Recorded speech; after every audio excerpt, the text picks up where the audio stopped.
Friday morning நம்ம indoor plans செல்லக்குட்டீஸ்லாம் எப்படி இருக்காங்க அப்படின்னு சொல்லிட்டு ஒரு பார்வை பார்த்தேன். எல்லாம் கொஞ்சம் ட்ரையாக இருந்த மாதிரி ஃபீல் பண்ணேன் நான். சரி 10 to 15 days ஆச்சு அவங்களெல்லாம் கவனிச்சு அப்படின்னு சொல்லிட்டு எல்லாத்துக்கும் தண்ணி ஊற்றிட்டு இருந்தாங்க. திடீர்னு எனக்கு ஒரு ஃபோன் வந்துச்சு. ஃபோன் எடுத்தால் என் பையன், என்னப்பா ரீச் ஆகிட்டல்ல, பிரேக்ஃபாஸ்ட்லாம் சாப்பிட்டல்ல அப்படின்னு சொல்லிட்டு விசாரித்தது தாங்க. உடனே எனக்கு ஒரு மெசேஜ் சொன்னான். என்னடா அப்படின்னு கேட்டால், அம்மா இன்றைக்கி ஈவினிங் நம்ம பார்பிக்யூ பண்ண போகிறோம் அப்படின்னா. என்னடா திடீர்னு நீ பிளான் பண்ணியிருக்க அப்படின்னு கேட்டால், நான் பிளான் பண்ணலம்மா, டடா தான் எனக்கு ஃபோன் பண்ணி பார்பிக்யூ போகலாமான்னு கேட்டார். நானும் ஓகே சொல்லிட்டேன் அப்படின்னாங்க.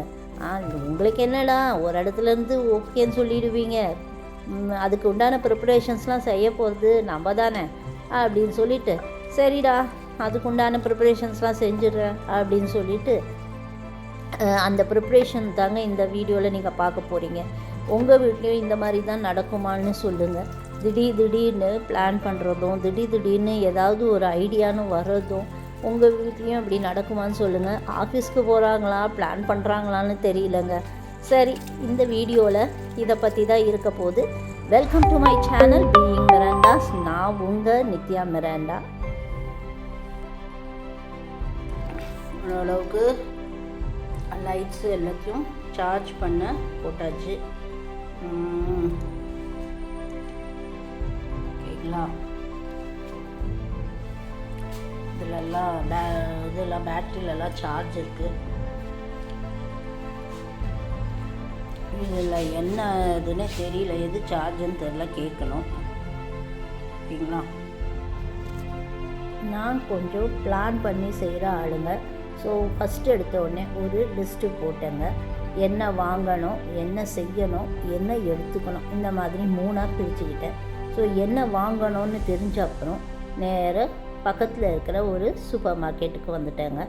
சூப்பர் மார்க்கெட்டில் நேராக ஃபஸ்ட்டு போனது மீட் செக்ஷனுக்கு தான். ஏன்னா அவங்கக்கிட்ட நம்ம என்ன பண்ணணும்னு சொல்லிட்டோன்னா அதுக்கேற்ற மாதிரி அவங்க செஞ்சுருவாங்க.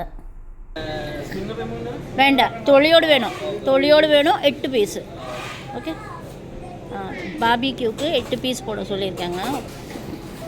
இந்த மீட்டு மட்டும் நம்ம ரொம்ப பார்த்து வாங்கணுங்க. ஏன்னா டிஃப்ரெண்ட் கண்ட்ரீஸோட இந்தியன் மட்டன் இந்த ரேட்டுங்க. இது எத்தோப்பியன் மட்டனா, அது இந்த ரேட்டு. சரிங்களா, எத்தனை வருது அது கிராமு? 39 ஓகே மாதிரி. மீட் செக்ஷன் முடிச்சுட்டு அடுத்தது பன்னீருக்கு வந்துட்டாங்க. இங்கே ஃப்ரெஷ் பன்னீர் கிடைக்கும், அதை வாங்க போகிறாங்க. இங்கே குபூஸு பார்பிக்யூவோட வச்சு சாப்பிட்றது. இதில் முக்கால்வாசி நாங்கள் ப்ரௌன் தான் எடுப்போம், ஹெல்த்தியாக இருக்கும்னு. அது 2 எடுத்து போட்டாச்சு. ஓகே, இது ஃபுல்லாகவே பிரெட் செக்ஷன் அந்த இடத்துல தான் கிடைக்கும். ஓகேங்களா, எந்த சூப்பர் மார்க்கெட் போனாலும் பிரெட் செக்ஷனில் போனீங்கன்னா இது இருக்கும். அடுத்தது நமக்கு தேவையானது வந்து ஃபாயில் ஷீட்டுங்க. இந்த பேக்கிங் பாக்ஸ் மாதிரி இருக்கும். ஏன்னா அதில் வச்சு நம்ம மீட்டெல்லாம் எடுத்துகிட்டு போயிட்டோம் அப்படின்னா திரும்பி வந்தப்புறம் பாக்ஸஸை வாஷ் பண்ணுற வேலை இருக்காது. இது வந்து 895 850 இல்லை 950 ரேட்டு. தேவையானதெல்லாம் எடுத்துக்கிட்டு பில் பண்ணிவிட்டு நேராக வீட்டுக்கு வந்தவுடனே மீட்டெல்லாம் வாஷ் பண்ண ஆரம்பிச்சிட்டேங்க. ஏன்னா மீட்டை வாஷ் பண்ணிவிட்டு அதை தண்ணி இல்லாமல் ட்ரைன் பண்ணி எடுக்கிறது தாங்க முக்கியமான விஷயம். பார்பிக்யூக்கு உடனே பண்ணி உடனே ஆகிற வேலை கிடையாது. ஒரு மணி நேரமாவது தண்ணி அதுலேருந்து வடிகட்டணும். இல்லைன்னா நம்ம போடுற மசாலா ஊற அதுலேருந்து தண்ணி அப்படியே ஊஸ் அவுட் ஆகி நம்ம போடுற மசாலா அதில் ஒட்டாதுங்க. பார்பிக்யூ நல்லாவே வராது. ஸோ ஃபஸ்ட்டு விஷயம் வாஷ் பண்ணணும். நான் சிக்கனை எப்போவுமே வாஷ் பண்ணுறதுக்கு முன்னாடி ஸ்லிட் பண்ணிவிடுவேங்க. அதாவது கட் பண்ணி ஒரு ஸ்லிப் போட்டுப்பேன். ஏன்னா நம்ம வாஷ் பண்ணும்போது அது உள்ள வரைக்கும் நம்ம அந்த போன் வரைக்கும் வாஷ் பண்ணால் தான் அது உள்ளே ஏதாவது பிளட் ஸ்ட்ரெயின்ஸ் இருந்தால் கூட வாஷ் அவுட் ஆகி வந்துடும். ஸோ அதனால் நான் வாஷ் பண்ணிவிட்டு ஸ்லிட் போட மாட்டேன், ஸ்லிட் பண்ணிவிட்டு தான் வாஷ் பண்ணுவேன். இது ஒரு நல்ல டிப்புங்க உங்களுக்கு. அப்போது அந்த சிக்கனும் க்ளீனான மாதிரி ஆகிடும், நம்மளுக்கு எந்த ஒரு ஹெசிடேஷனும் இருக்காது சாப்பிட்றதுக்கு. ஸோ மட்டனு இது சிக்கனு ரெண்டுத்தையுமே நல்லா வாஷ் பண்ணி ஒரு மணி நேரத்துக்கு மினிமம் 1 மணி நேரமாவது நீங்கள் அதை தண்ணியை வடிகட்ட விட்டுருங்க. அது வெரி வெரி இம்பார்ட்டண்ட்டு. அடுத்தது மேரினேஷன் தான். ஒரு பவுலில் ஃபஸ்ட்டு நம்ம இஞ்சி பூண்டு பேஸ்ட்டு 1 டேபிள் ஸ்பூன் ஃபுல்லாக எடுத்துக்கோங்க. நான் இன்றைக்கி எடுத்துருக்கிறது 1.5 கிலோ சிக்கனு. அதுக்கு 1 டேபிள் ஸ்பூன் ஃபுல்லாக சிக்கன் எடுத்திருக்கேன். 1 டீஸ்பூன் மஞ்சத்தூள் போட்டிருக்கேன். 1.5 டேபிள் ஸ்பூன் மிளகாத்தூள் போட்டுக்கோங்க, அவங்கவுங்க காரத்துக்கு ஏற்ற மாதிரி. அதே மாதிரி 1 டேபிள் ஸ்பூன் தனியாத்தூள். ஓகேங்களா? இது சிம்பிள் மேரினேஷனுங்க. உப்பு உங்கள் தேவைக்கேற்ப போட்டுக்கோங்க.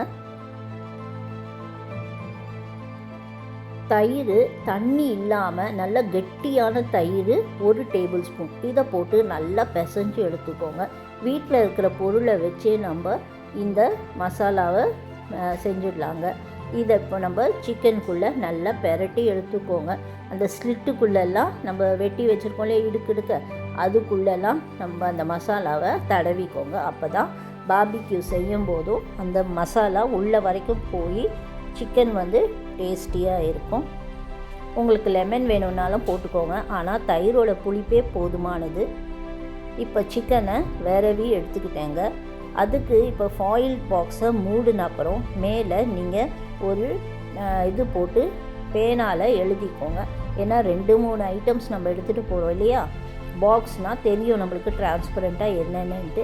இது தெரியாது, அதனால் அந்த அட்டை மேலேயே நம்ம என்ன கொண்டு போகிறோம் அதில் அப்படின்னு சொல்லிட்டு எழுதிக்கலாங்க. இது ஒரு சுலைமானி டீ போடுவாங்க இங்கே பார்பிக்யூக்கு. அதற்கு டீ தூள் எடுத்துக்கிட்டேன். அப்புறம் தோட்டத்துலேருந்து துளசியும் கொஞ்சம் புதினாவும் எடுத்துக்கிட்டேன். அப்புறம் இஞ்சி ஒரு துண்டு அதையும் கட் பண்ணி போட்டுக்கிட்டேன். அதோட ஒரு சிறிய துண்டு பட்டை போட்டுக்கிட்டேன். 4 ஏலக்காய் போட்டுக்கிட்டேன். போட்டு நல்லா இடித்து எடுத்துக்கோங்க. இதை இந்த பாக்ஸில் எடுத்துக்கிட்டிங்கன்னா நீங்கள் அங்கே போய் தண்ணி ஊற்றிட்டு இந்த டீத்தூளும் மசாலாவும் போட்டு எடுத்துக்கிட்டிங்கன்னா சூப்பரான சுலைமானி கிடைக்குங்க. நம்ம ஊரில் பிளாக் டீ சொல்கிறோம் இல்லையா, அதுதாங்க. ஆனால் இன்னும் இது ரொம்ப நல்லது இந்த குளிர்காலத்துக்கு. அடுத்தது சீப்ரீம் வாங்கியிருந்தேன். அந்த ஃபிஷ்ஷையுமே நல்லா வாஷ் பண்ணி 2 மீன் தான் வாங்கியிருந்தேன்.